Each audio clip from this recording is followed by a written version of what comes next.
नमस्कार दोस्तों, आज की इस वीडियो में मैं आप लोगों के लिए करवा चौथ के व्रत की कथा लेके आई हूँ।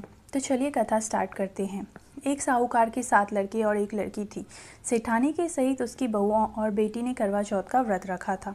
रात्रि को साहूकार के लड़के भोजन करने लगे तो उन्होंने अपनी बहन से भोजन के लिए कहा। इस पर बहन ने उत्तर दिया कि भाई, चांद नहीं निकला है, उसके निकलने पर अर्घ देकर भोजन करूंगी। बहन की बात सुनकर भाइयों ने क्या काम किया कि नगर के बाहर जाकर अग्नि जला दी और छलनी ले जाकर उसमें से प्रकाश दिखाते हुए उन्होंने बहन से कहा कि बहन, चांद निकल आया है, अर्घ देकर भोजन कर लो।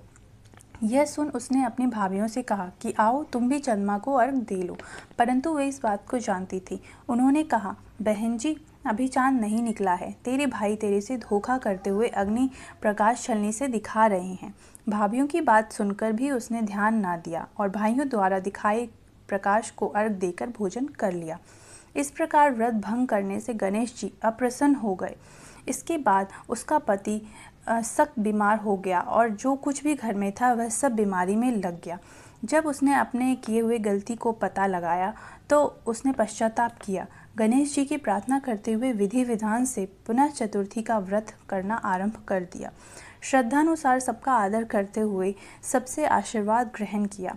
इस प्रकार उसके श्रद्धा भक्ति सहित कर्म को देखकर भगवान गणेश उस पर प्रसन्न हो गए और उसके पति को जीवन दान देकर उसे आरोग्य करने के पश्चात धन संपत्ति से युक्त कर दिया। इस प्रकार जो कोई छल कपट को त्याग कर श्रद्धा भक्ति से चतुर्थी का व्रत करेंगे वे सब प्रकार के सुखी होते हुए कलेशों से मुक्त हो जाएंगे। कथा समाप्त। गणेश जी विनायक जी की कहानी। एक अंधी बुढ़िया थी जिसका एक लड़का और लड़के की बहू थी। वे बहुत गरीब थे। वह अंधी बुढ़िया नित्य प्रतिदिन गणेश जी की पूजा किया करती थी। गणेश जी साक्षात सम्मुख आकर कहते थे कि बुढ़िया माई, तू जो चाहे सो मांग ले। बुढ़िया कहती थी, मुझे मांगना नहीं आता है, सो कैसे और क्या मांगूं। तब गणेश जी बोले कि अपने बहू बेटे से पूछकर मांग ले।